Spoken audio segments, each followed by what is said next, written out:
Emma Québec rassure sur la continuité des services entourant le don d'organes. La SAQ rassure ses clients, toutes les succursales ouvertes malgré la grève. La MRC de Lillet valorise son patrimoine avec un guide sur la restauration des fenêtres en bois.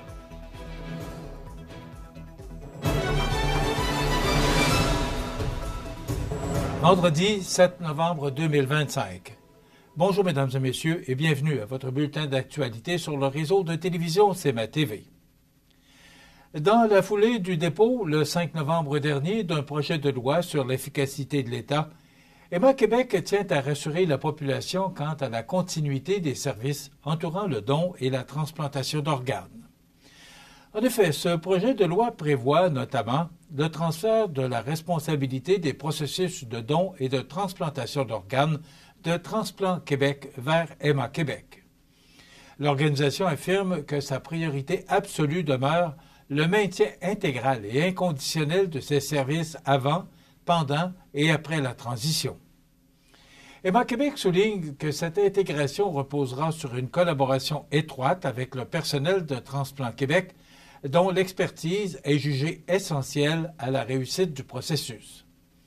Cette transition devrait être facilitée par la proximité déjà existante entre les deux organismes qui œuvrent depuis plusieurs années dans des domaines complémentaires, soit le don de tissus humains et celui d'organes.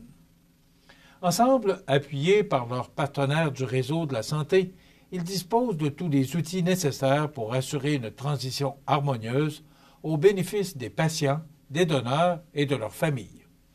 Rappelons que le Québec est la seule province canadienne où les dons de tissus et d'organes ne sont pas encore gérés par une même organisation.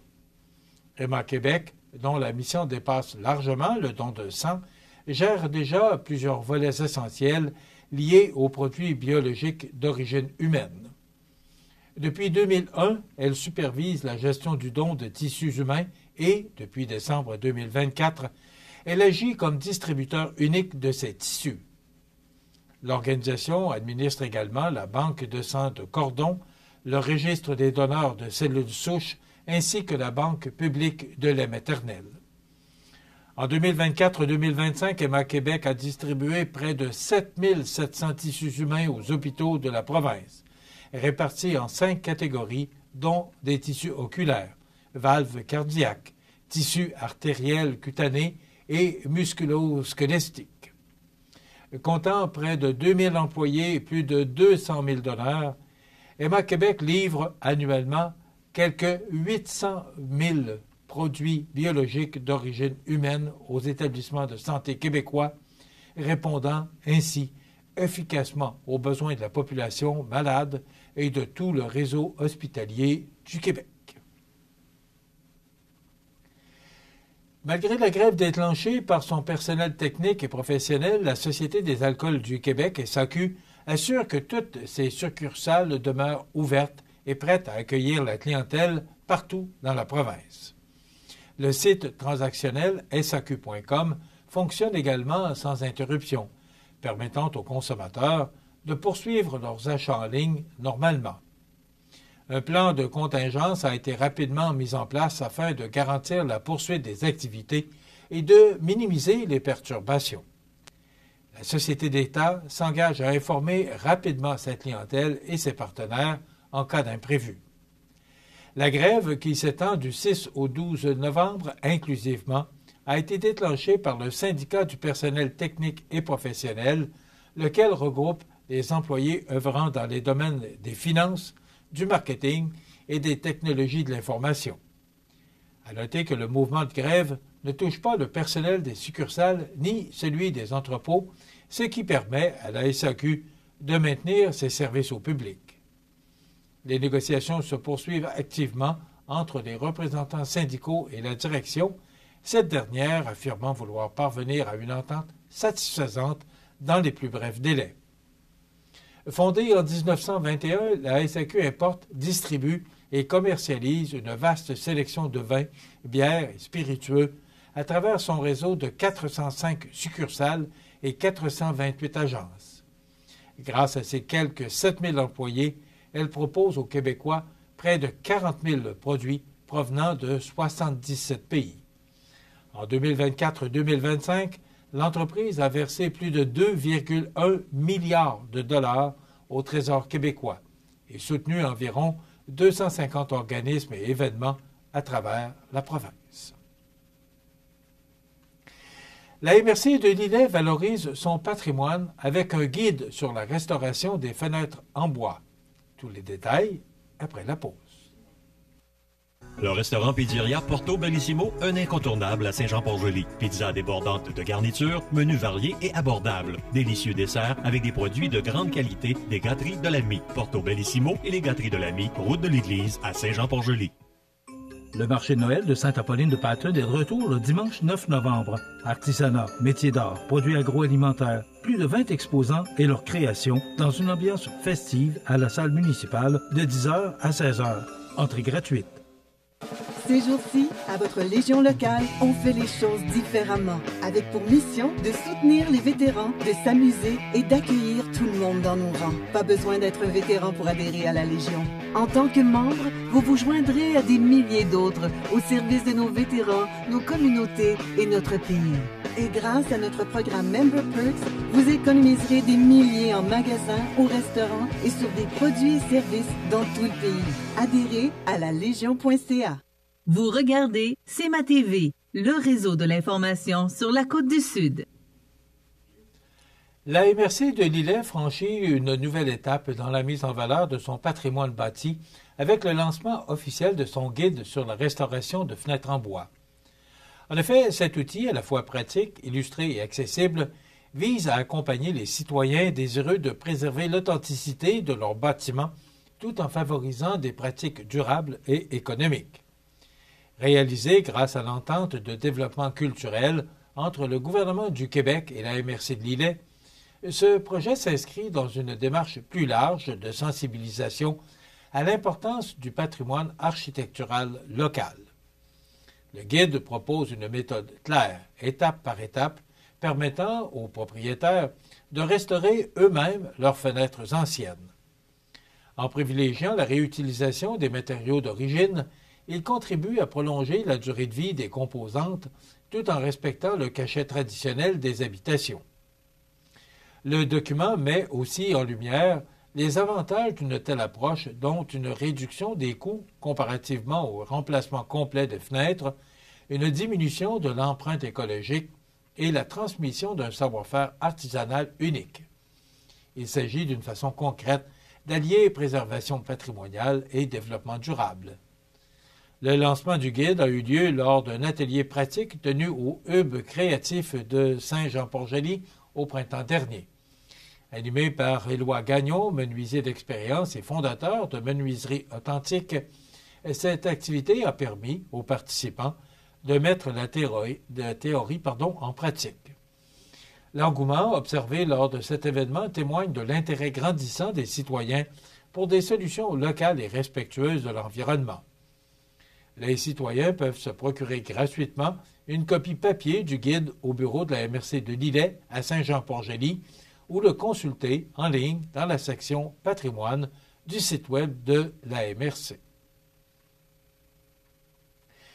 La proportion de femmes élues lors des élections municipales du 2 novembre dernier continue de grimper, confirmant une tendance encourageante vers une représentation plus équilibrée au sein des conseils municipaux du Québec.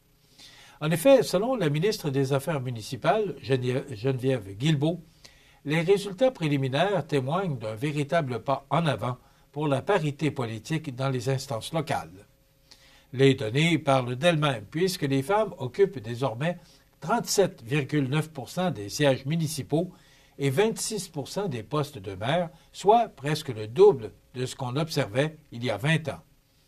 Elles représentent aussi 39,8 % des membres des conseils municipaux, plaçant la province tout près de l'objectif de parité situé entre 40 et 60 %.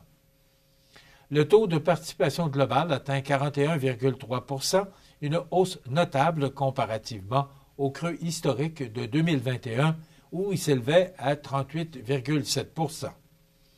La ministre souligne que cette remontée s'explique par les efforts concertés d'Élections Québec, des municipalités et de son ministère qui ont su maintenir l'information auprès des citoyens malgré les perturbations causées par le conflit de travail chez Poste Canada. Si la représentation féminine progresse, la présence des jeunes demeure préoccupante et les 18 à 34 ans ne représentant que 7,5 % des élus. Geneviève Guilbeault rappelle l'importance de stimuler l'intérêt politique des nouvelles générations et de leur faire comprendre l'influence directe des décisions municipales sur leur quotidien.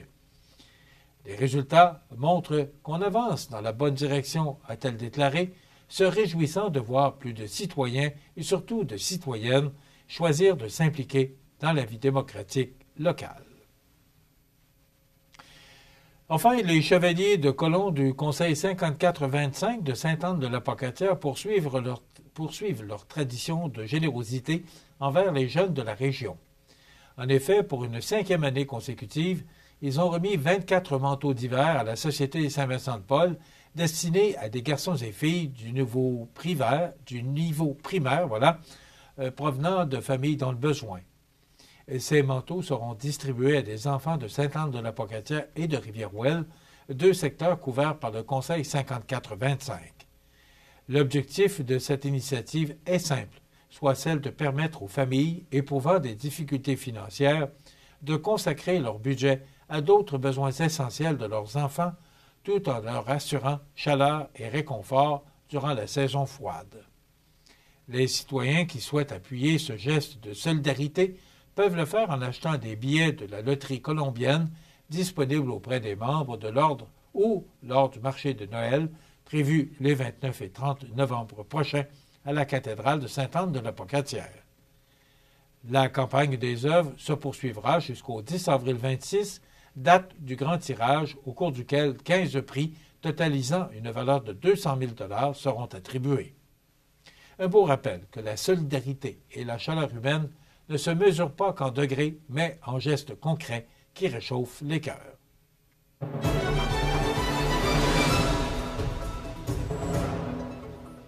Au sport, voici les matchs à l'affiche dans les différentes ligues de hockey de la région ce week-end. D'abord, dans la Ligue de hockey junior 3A, le club Everest, qui a bénéficié d'une courte pause au cours de la dernière semaine, retrouvera ses partisans vendredi soir alors qu'il accueillera les Rangers de Montréal à l'Aréna de Montmagny pour amorcer la fin de semaine du 7 novembre à 19h45. Dimanche, le club local se rendra à Saint-Jérôme pour y affronter les Panthères de l'endroit. Ligue junior 2A, le Caron Industrie a conclu le week-end dernier par une victoire de 4-1 face au La Fontaine de Bellechasse. Prochaine rencontre samedi soir prochain, 8 novembre, alors que l'équipe manimontoise rendra visite aux Dogs de Beaucentre à 19h20. Dans la Ligue de hockey Côte-du-Sud, la prochaine fin de semaine s'annonce tout aussi palpitante, avec 4 matchs à l'affiche, dont un duel attendu entre Montmagny et Saint-Jean-Port-Joli au Centre Rousseau ce vendredi 7 novembre à 20h30. Le Plastique Mort de Saint-Damien sera le visiteur au domicile du Family Prix de Saint-Joseph. Dimanche, Sainte-Marie sera à Saint-Joseph à 14h et Saint-Charles visitera Lotbinière à 15h. Finalement, dans la Ligue de hockey olympique de Montmagny, un autre programme double sera présenté samedi soir. Le Pavage Jéricho visitera le restaurant à la Rive et le groupe MG visitera le Haut-Kipneu. Voilà ce qui complète votre bulletin d'actualité de ce vendredi 7 novembre. Dans un moment, les prévisions de la météo. Et le menu de cette émission du vendredi 7 novembre, dans un moment, on vous propose une entrevue réalisée plus tôt cette semaine avec Francis Rouleau qui nous parlera d'un investissement au magasin Coop IGA de Montmagny et Jean Thibault, Véronique Pouliot, Camille Thibault et Béatrice Morancy nous parleront d'une transition qui se déroule actuellement chez Jean Coutu de Montmagny, en plus d'un prix qu'ils ont reçu. Donc, ce sont nos invités en deuxième partie de notre émission. Et Audrey Saint-Pierre nous fera part de ses trouvailles à la boutique Chernoux. Mais voilà, c'est ce qu'on vous propose comme menu. Bien sûr, il y aura les grands titres de l'actualité en fin d'émission. Je vous souhaite donc une excellente émission à notre antenne.